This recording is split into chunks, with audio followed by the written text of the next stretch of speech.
Welcome to another In Wheel Time podcast, a 30-minute mini version of the In Wheel Time car show that airs live every Saturday morning, 8 to 11 a.m. Central.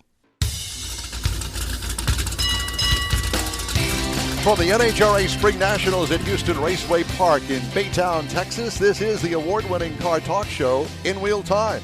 Just ahead, guests from this weekend's Super Fast event out here at the drag strip.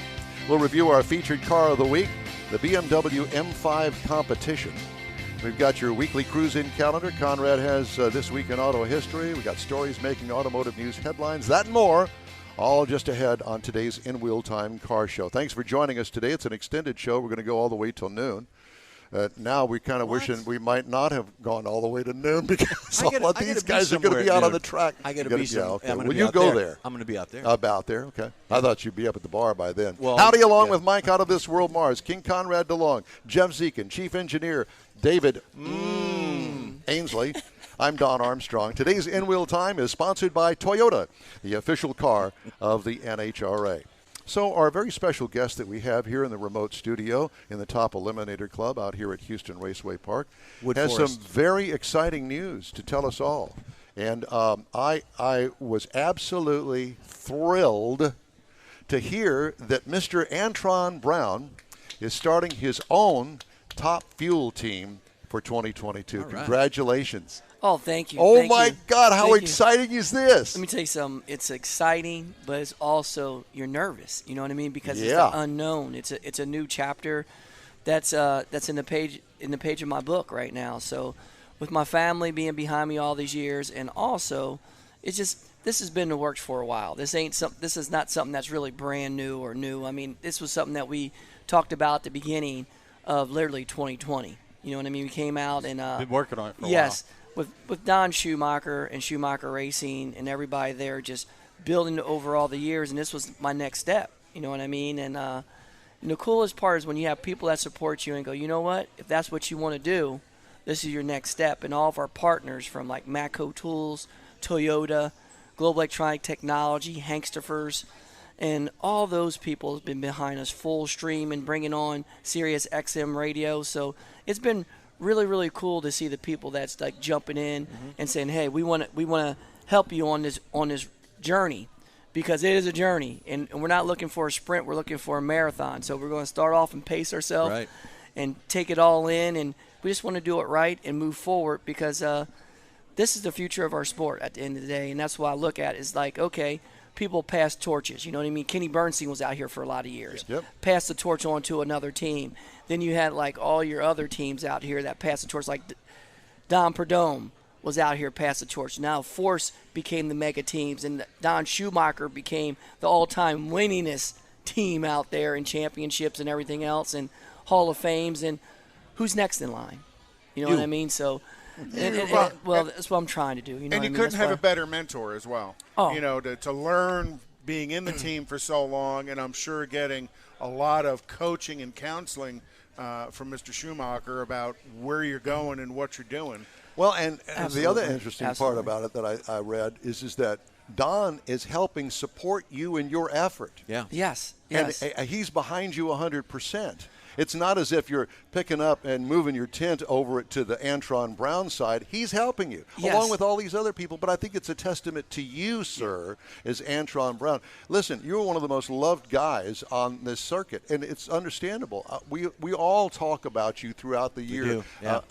when we're not the drag racing appreciate stuff. that. But really, I mean, Yes. you're kind of part of our family, and we are behind you all the way. We want you to be. We want you to be the best that there is to be out there. And with that said, is there any room in your organization for in-wheel time? yes. You know, we're going to put a special spot There's right there. always a room for a sticker on the car. That's right. In wheel time. Let's talk about maintenance. It's called maintenance. Let's talk about it. Let's talk about it. Yeah, Yeah, exactly. you need somebody to wash the car or something. It's a big tent. It's a big tent. Yeah. So where are you going to house the team? Are you still going to be in and around the Schumacher? Yes, that's the game plan, without a doubt. And Don, if you've never been to Indy and you see his operation, you're talking about he has over 140,000 square foot underneath a roof. Oh, wow. It's It's massive. a mega house. Like, you know, when you look at Don Schumacher, what he's established and what he's got, you know, he's kind of like the Roush Yates or the Joe Gibbs of Or the NASCAR Hendricks, yeah. or Hendricks. That's what he is Yeah. of drag racing. And he makes all the parts and pieces. He's got all the stuff there. And the coolest part is that Tasca is on the other end of it. Like, I saw the model from what Bob Tasca does. He leases space. He's in on the other stuff where they build his chassis, mount his bodies, from the blowers and everything else. He buys the cylinder heads, the blocks, the parts and pieces. And that's what we're going to do. We're going to do the same exact deal. We're going to be just another extension of it where we're able to buy the pieces, lean on it. But then we're going to still be off on our own to navigate our way with our partnerships and everything else and utilize what Toyota brings to the table, TRD. Because that's the main focus of it is we're going to get all the opening of all the technology when we're off on our own. Because at the end of the day, you look at our program right now, we race with Leah, Matt, Ron. Well, they're all Mopar cars, and I'm Toyota. So I'm kind of out here on the wing by myself anyway, like over here on this side, because we can't deviate or share stuff. You know what I mean? Like, right. So when you look at that perspective, is now we're going to open up the doors and the floodgates with TRD, where they've always been supporting us, but we're going to have a living engineer that's on our team from TRD, How which awesome is is pretty that? awesome. That's cool. And get access to some of their R&D in-house stuff as well. Yes, well, you look what they've done for Coletta. Yeah. Yeah. At the end of the day, Coletta always had a very competitive team, but they're out there, they're running and winning championships. You get what I mean? Like I remember JR when he was riding the funny car, they was always there, but they always needed something extra to take them over that hump.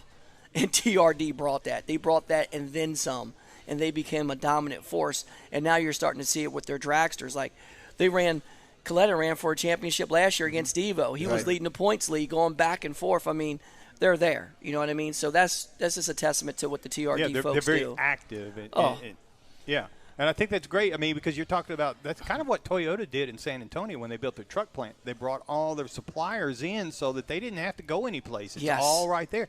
And that sounds like exactly what you're doing. I'm here. All my suppliers are here as well. Absolutely. And you just look at the framework they did in NASCAR.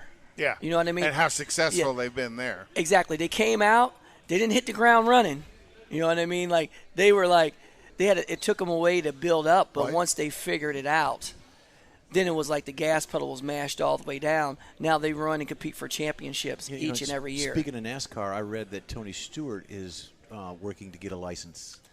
I think Tony's got enough run to have his license now. He's been putting some laps in. Okay. You could look at it on social media, on YouTube, on his own channel. That's an interesting factor there. Well, he went 376 on his other run, at 324 miles an hour, 320, somewhere around there. He ain't scared. No. But Tony, you understand why he did what he did in any form of motorsports he drove, from dirt tracks to NASCAR to pavement to road courses to IndyCar. Yeah. The man is he's like a sponge. And when I went out there and I saw him making some laps and I was talking to him, what he recited to me, a lot of people think, oh, he's just a driver. Don't realize how smart Tony Stewart is. Mm-hmm. Like, he is a student of the game. Yeah.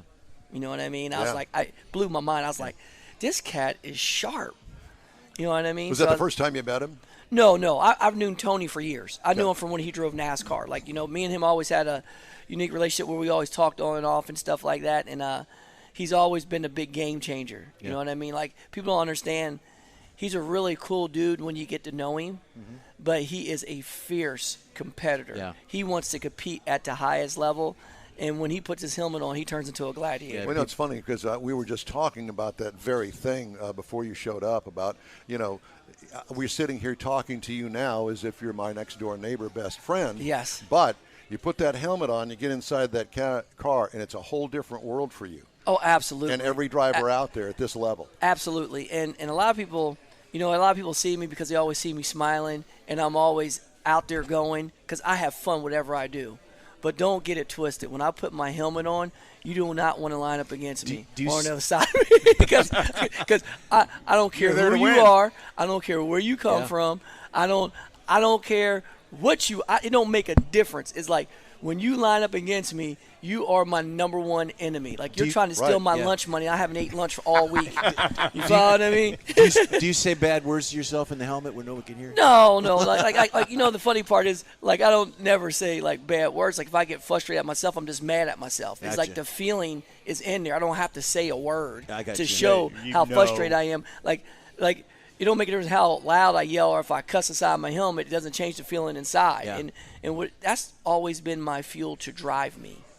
Like, no matter how the weekend goes, I'm the worst critic on myself, where I look at things and I say, you know what, this could have been better. The team could have been better here. I could have been better here. We all should have been better here. And I look at things, and every weekend's a growing process for me. I keep telling Don that. That's the philosophy we need to have him. And as long as it's constructive like that, then that's a good thing. And as long as everybody understands that, yeah, that's right. It's getting better, and that's how you get to the level that you are, is with that drive to figure out how can I be better. Oh, absolutely. And just to go off that, the hardest thing for me is that I see people all the time that they could beat themselves up over and over again. Okay? Well, beating yourself up over and over again, that's not going to fix the problem. Yeah. It's like, for me, it's like I don't cry over spilled milk. I just go like this, okay. And then I move forward, and when I go home, I go, okay, this is where I'm weak at. I got to work on this. Yeah. What's happened. How do I fix it? How do I avoid spilling the milk next time? Yeah. Exactly, because what I tell a lot of people all the time, I go, when you show up for a race, you might get lucky and win a race. Okay, you can get lucky. Okay, but luck is not going to have you winning over and over and over and over and over and over again. And get you to a championship. Absolutely. And for me, I said the only thing that you do Monday through Thursday is work on your craft, because when you come to the racetrack, you're not going to make no miracle happen. You're only showcasing the work that you put in Monday through Thursday. That's it. It's simple. It's nothing magical. It's just you're just showcasing your work to everybody that you're going against. That's it. Outside of this sport, what do you do for fun? What is your fun place to go to? What do you do? You want to hear something funny? My fun place, honestly, is when I get home, like, I go racing with my kids, and it's just being around the family. Yeah. It's seeing my kids and my family. I like putting them in situations where they elevate. That's my fun place, is being around them, joking, cutting up jokes, and just seeing the quirky stuff that they do. They're also in the sport as well. Absolutely. Yes. And some of the other fun things I do is, like, to be honest with you, is like I play in a church league at home in basketball. I really enjoy that because I'm an old guy, but I try to keep up with the young bucks. How does that work out for you? It works out. It works out fine right now. They're looking at me, and a lot of them think I'm 25 years old, and I'm like, "No, man, I'm 45." They're like, "What?" And they look at me like, "You're 45?" I'm like, "Yeah." He goes, "I can't keep up with you." None of us could be in that league. You know what I mean? Yeah. What year did you start to professional drag racing? When you started the bikes? In '98. In 98, Wow. I was 21 years old when I started. And Yes. what moved you to go to bikes? Well, for me, you mean from when I went to motorcycles, I grew up on motorcycles. Right. You know what I mean? A lot of people don't realize that I rode dirt bikes since I was 4 and raced motocross since I was about 10 years old. I did not know that either. I grew up on dirt bikes. I didn't have junior dragsters when I was a kid. Right. Like, literally, when I was, like, in 94, junior dragsters were just coming out. I was graduating high school. Yeah. You know what I mean? So Yeah, you were beyond that Yeah. at that point. In between, yeah. Exactly. So I was just at the very end of it when it came out, and that just literally just came out. You know what I mean? That was just like exhibition at Englishtown, New Jersey with the Knapp family. Right. So for me, it was like I was this motorcycles. That's the only cheapest form for me to drag race. My dad and uncle had their sportsman cars. They had like a Super Comp, a Roadster that they raced with a Roadster back then. That was before Super Comp turned to dragsters. People had like long Roadsters, or they had Roadsters that they raced Super Comp with, and then a full body car they raced Super Gas with, like with their Vega. Then it went from the Roadsters and turned to dragsters. You know what I mean? That's what everybody started making. That tells you that age rails. frame. Yeah. That they went to dragsters for Super Comp. So then, for me, when I was growing up, I said, well, I'm going to go out. My dad and them going to drag strip. How am I going to drag strip? So got a street bike. My dad and them used to have street bikes. My dad used to drag race motorcycles because it was the cheapest way to go fast. Right. You know what I mean? If you could build an 8-second motorcycle and have like a couple grand in it. to build an 8-second race car, you got like 50 grand in it. And absolutely. You follow what I mean? It's a big difference. And it was also easier to transport the team with a bike and a small trailer versus some of the stuff everybody needs today. Not necessarily team yourself and maybe your wife. A couple of three people. Exactly, yeah. Well, I mean, I can remember I was a kid just out of high school going to college. So my bike, I could run low 9s on it, and I drove it to the racetrack. Yeah. I didn't drive to school. I didn't drive to school because it wasn't that type of bike. But I could drive it to the racetrack and back and forth. Yeah, the other thing, it didn't break as much as an 8-second car would No. after you spend 50 grand on it if you could get to 8 seconds. Absolutely. So how did you knock on the door to get on the pro bike tour? Well, the funniest part of it is my cousin, Tommy, she married an NFL football player named Troy Vincent, who played for the Miami Dolphins, and he played his whole career for the Philadelphia Eagles, defensive back. Now the crazy part is Troy, you're talking about having a great mentor for me to grow up in the sport. Troy is now the vice president of the NFL under Roger Goodell. Oh, wow. He's the senior executive vice president of all the NFL. How cool is that? So Troy, the unique thing about Troy is that he just wasn't a player. He was a student off the field, and he was very smart, business savvy, always carried himself well, talked well. Because he used to be the president of the Players Union before he became the VP of the NFL. So Troy, he was in motorcycles. So he started the race team. It was called Team 23, which was his football number. And it had the colors of the Eagles in it, like, you know what I mean, like that emerald sparkly green. Right. And I was one of his first riders. And Tony Mullins out of Florida was his second team. And Harry Lartigue, that's here from Houston. Right. Harry Lartigue, he was a partner with Troy. So we had a 2-bike team. And it was Team 23. So it was Harry with his rider Tony, and it was Troy with me under here, and we had 2 bikes. Okay. And that's how it got started. That's how it all got started. And I came out, and I was in college, and I just got done with a junior college, got my associate degree in business administration. I was going to my 4-year school. And I had to call, I'll never forget, I called my track coach, Chris Carter, at the time, and said, Chris, man, I said, Mr. Chris, I said, I'm not going to school. He goes, what? You got a full ride? And you picked this school over all the other schools. I could have went to a lot of different colleges for my last 2 years in track and field. And I go, no, I'm not going to another school. I'm going drag racing. Because you're going to throw away your college scholarship.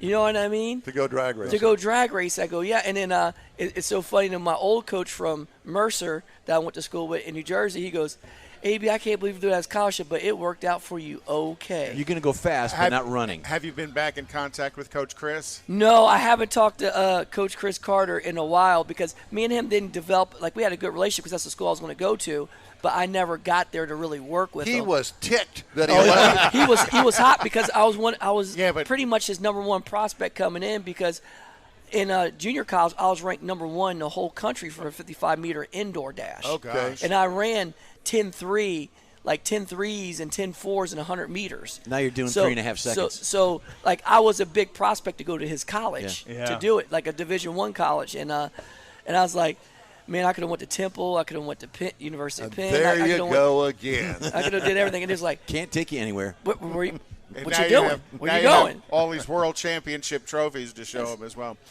We talked a few seconds ago about NASCAR. You guys had a visit from some of the NASCAR teams, and I know you had Bubba Wallace, and I watched his expression on the show when he was on the track, and he was kind of sitting between the two of you guys when you lit up. Are you going to get an opportunity to go for a wild ride in one of the NASCAR cars? Well, the crazy part, I didn't get to do the ride share with them yet, but I did a ride share years ago with Martin Truex. Okay. Oh. So I actually ride with Martin Truex. Me and him are pretty tight, and then he got to sit in our car. I took him down the strip in a 2-seater super comp car, but I want to get him in our car where he could do a burnout and at least launch it on his own. And they'll be able to do it, but just so they can really see the experience. Feel the power. Feel it, because Tony Stewart's doing it, so it's really raising eyebrows. Yeah. We're getting a lot of this interest from our brothers. I was going to say from our Toyota family members. family. Yes, from our brothers and our Toyota athletes, and to do that mix. And I think that'll be a perfect mix. Cool. That'd be pretty cool. It'll be a lot of fun because I like circle track racing, and I drive myself. Drove go-karts, drove in some circle track cars. I did some late model stuff, some dirt car stuff. So that's right in my wheelhouse too. But I like to get them in that straight line. Yeah, with let 10,000 if horsepower. you launch it, that to me is where that would be where the big experience is. I mean, at the other end, 200 miles an hour is 200 miles an hour, but getting from there that fast to 200? Or a sub 1 second, I 60 can't foot imagine. kind of.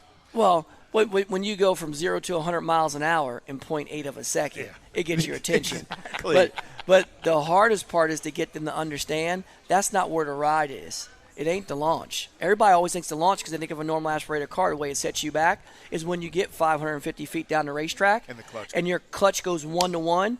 When you're doing 290 miles an hour, like you're right at 300 at half track, the clutch goes 1-to-1, the G meter goes over 6 Gs. So you pull more Gs going Half track. like a half track when the clutch goes 1-to-1 where you're already doing 290 miles an hour than you did from going from 0 to 100. Don, so we need 0 to to try 100, that. you're at 3.8 Gs. And the G meter progressively goes up. So the real ride is when you're doing 290 and the clutch goes 1-to-1. Yeah. Because you're like this, and you're like, oh, I can't pull no harder because you're literally about Right. 4.2 Gs, and then the clutch goes 1-to-1, and it goes, bow, and then the G meter goes straight up over 6 Gs, and the car arches up and it snaps up off the ground, and then it feels like it's just trying to stay on the ground, but it's not. It's just hovering. Yeah, and you see the middle of the chassis Yes, kind of bow up. and that's when you start seeing them wiggle around because they're literally trying to come off the ground. Wiggling around at 290 miles But an it's- hour isn't that with built in- Antron Brown. Sounds like a TV show. Isn't that design, though? It's a design for that to do for stress? It's designed.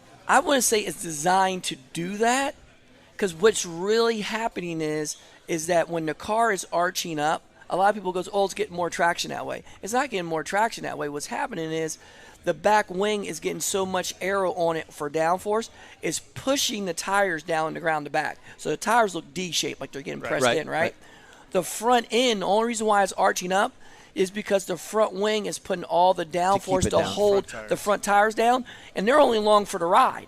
So what they're doing is going like this, and the back end of the car is really trying to break the chassis and run underneath of it. You get what I mean? Right. Yeah. It's trying to pull everything up. Slingshot around. It's trying to go like this, and that's why when you saw Leah Dixon and Leah's car, when they have a chassis fail, they snap, and the car goes straight up in the air like that because the back end is Wants to trying come to under. go like that. That's what it's trying to do. It's just like the car is not meant to do that. Like, we engineer it, and we're coming out with more fail-safes. We're changing some chassis specs for next year. We're going with bigger wall tubing and everything to make it so it can't let go like that. But the things that you learn from Leah's failure last year, 2 years ago, that's what advances the sport as well and the safety of the sport. They're always on that edge of advancing it, but when you have a shortfall when something goes wrong like that, and a lot of it wasn't just a chassis failing, it's just the way the directional attitude of the car was, and then at the same time hitting bumps. Oh, okay. You know what I mean? And it caused it to twist up. There's several effects And hit then, at the right time. it just did everything just happened right for it to do it. You know what I mean? How's but we the want to track fix here? it. How's the track here for you? The track, we went and walked it yesterday. It was wet. You know what I mean? Yeah, no yesterday, kidding. but when I walked down the track, the asphalt looks awesome. I remember when they first put the asphalt in, it was real porous. It wasn't filled in. It's all filled in. The concrete looks really, really nice where they got it ground. So it looks, this track here, it's got some character to it. But I think it's going to be good. If the weather stays right, we'll be able to run hard and fast on it. And for you, the asphalt is where the clutch is coming in 1-to-1, where that second acceleration happens. So that's even more important. Top fuel rain tires. Yes, well, Goodyear Aqua Treads. but the thing of it is that was the problem. Like years ago when they put that asphalt in, this track was tricky. It was very, very, very tricky because the asphalt, it was brand new and it wouldn't take the rubber in because the oil in it. Right. It's been dried out seasoned, and when it dries out, then the rubber applies to it. That's why concrete's always better than asphalt. Asphalt's good, but you got to let it get seasoned in. It's not bumpy, is it? No, it's got some little chatters, but they have grinded and took care of the bumps out there. Like if you look at the track, you can see where they did a lot of work to it, even on the transition, where they even made the transition smooth. Trying to flatten it out. Yes. You have to go. Yes. Yes. So you go. We thank you so much for stopping by. It's a pleasure. Always. And, I guess next year when we see you, it'll be the Antron Brown team. Yes. It'll be AB Motorsports. So thank you guys for that. Say a lot of prayers for us because we won't need them. Always good. We love you, man. Thank you. Love y'all too. Thank you. Okay. Take care of yourself. Antron Brown, our guest here in our remote studio at Houston Raceway Park. Thank you again. It's good to see you, my friend. Thank you. And we'll have some more drivers coming our way here in the not too distant future. It's real difficult. It's been such a because of the rain, there's been such a change in all of the schedules, including all of the race schedules. That's awesome. He just stops with everybody, gets a selfie. Of course. He's Absolutely. so loved. Yeah, well, absolutely. That's cool. All right. So at any rate, they're going to – what did I do with my sheet of paper? So 10:30 this morning is going to be pro stock. And then at noon, they're going to run the fuel cars. So right after pro stock, then somebody with a big loud yeah, one's it's out there 9:30 right and now. somebody didn't get the memo. So you see, I had all of this prepared, and I didn't read a word of it because I got so excited when he showed up. I didn't have time to go through all of the Antron Brown stuff. But there's the huge what a guy. story. Yeah, but he carries the conversation just fine. Yeah, we don't. Just ask him a question. He's a wealth of information that's so well rounded. You ask him what time it is, and he'll mention pretty the much clock. Yeah. But a great driver, and we're going to work on qualifying today. There are 2 rounds of qualifying scheduled. They've moved the first round up, trying to avoid rain. And, that's not unusual for the NHRA to do that. If there's a chance of rain, they want to make sure, as Seth Angel said when we first went on the air, to try to get both rounds of qualifying in today, despite the chance of rain. And I have to tell you, I'm glad to see all of the people that are still coming out despite the chance of rain. There's been a steady line of people I'm watching back here as well. Yeah, the window there is where they come through the ticket booth. Yes. And you can just see a steady stream. Yeah. So, and somebody was asking, he came up earlier and said, listen, when did the sportsmen race? Well, the sportsmen aren't racing. See, this is the schedule that I had, and I printed this out days ago. Guess what? Useless. Useless. Yeah, the one I got at 6 o'clock yesterday. Well, is and useless. the purpose is to get the all of the pro events in. So with that, they've the sportsman racing, because they start Thursday and go on Friday, all of that ended up getting canceled because the weather was so bad. Well, yeah, and not only that, but you have to understand. I mean, there is a lot of pavement out here, and the pavement is reserved for the pros. Back behind the pros is where the sportsmen park. And on the other side, it's a little muddy at the moment. It is. And so why exacerbate the problem and have all of these sportsman racers dragging the mud up into the staging lanes? Exactly. Thank you for that. So actually the weather is looking pretty good. And I noticed that it's getting lighter outside. Yep. Yes, it is. And the sun's coming out. The mess that is it's daytime out in the Gulf of Mexico has decided to go down. Elsewhere. Yeah, well, elsewhere. we are in the dry slot right here through Baytown. We are in the dry slot.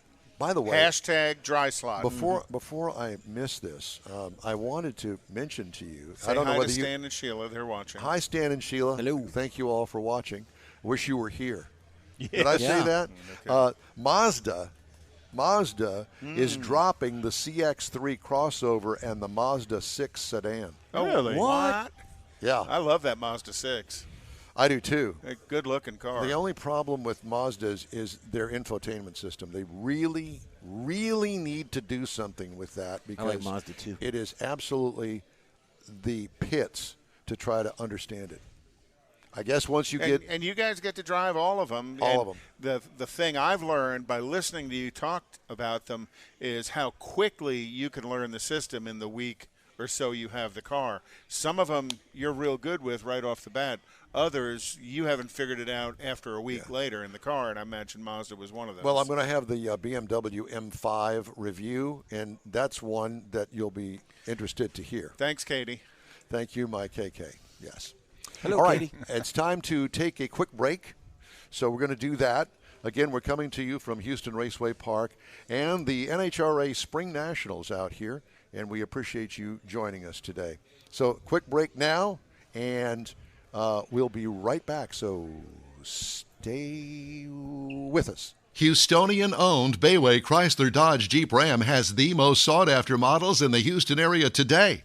When you're in the market for a new or used vehicle, you now have a place to go. General Manager Lincoln Stahl guarantees Bayway will beat any competitor's written price on the new vehicle you choose or pay you $1,000. Bayway Chrysler Dodge Jeep Ram is easy to get to on Highway 225 near Beltway 8 in Pasadena. Whether it's online or in person, you're welcome like one of the family. Bayway Chrysler Dodge Jeep Ram.com. Tailpipes and Tacos is Houston's premier cruise-in, and you're invited to join in. Whether you're a cruiser or spectator, Tailpipes and Tacos is the place to enjoy made-to-order breakfast tacos, fresh coffee, and mingle with Houston's fun car people. Mark your calendar for Saturday, June 19th for Tailpipes and Tacos at the Lupe Tortilla Mexican Restaurant in Katy, 8 a.m. to 11 a.m. Tailpipes and Tacos is free, and everyone is invited. You'll see collector cars, hot rods, customs, magnificent originals, and resto mods. Cars from all over Southeast Texas cruise in and show off in a friends and family event at the Lupe Tortilla Mexican Restaurant on the Grand Parkway at Kingsland Boulevard, just south of I-10 in Katy. Drag racer, car enthusiast, and Lupe founder Stan Holt brings you Houston's hottest cruise-in, Tailpipes and Tacos, Saturday, June 19th, 8 a.m. to 11 a.m. at Lupe's in Katy. The In Wheel Time Car Show will be there too. Tailpipes and Tacos, Saturday morning, June 19th, 8 to 11 a.m. at Lupe's in Katy. Inside the Loop, visit Tailpipes and Tacos on the Southwest Freeway at Shepherd, weather permitting. NHRA Camping World Drag Racing. It's an 11,000 horsepower Nitro Rodeo coming to Houston Raceway Park in Baytown. Catch all the Nitro and Pro Stock action at the Mopar Express Lane NHRA Spring Nationals presented by Pennzoil this weekend. Matt Hagan, Leah Pruitt, Erica Enders, 3-time world champ Steve Thorns, and 16-time himself John Force. Kids 12 and under are free in general admission. Get tickets at HoustonRaceway.com. Houston's got horsepower. Don't miss the first ever Houston Summer Auto Show, May 19th through the 23rd at NRG Center. A limited edition collection of your favorite brands and models, including the new Ford Bronco and Jeep Grand Wagoneer. Tickets online only at HoustonAutoShow.com. That's it for this podcast episode of the In Wheel Time Car Show. I'm Don Armstrong, inviting you to join us for our live show every Saturday morning, 8 to 11 a.m. Central on Facebook, YouTube, Twitch, and our InWheelTime.com website. Podcasts are available on Apple Podcasts, Spotify, Stitcher, iHeart Podcast, Podcast Addict, TuneIn, Pandora, and Amazon Music. Keep listening, and we'll see you soon.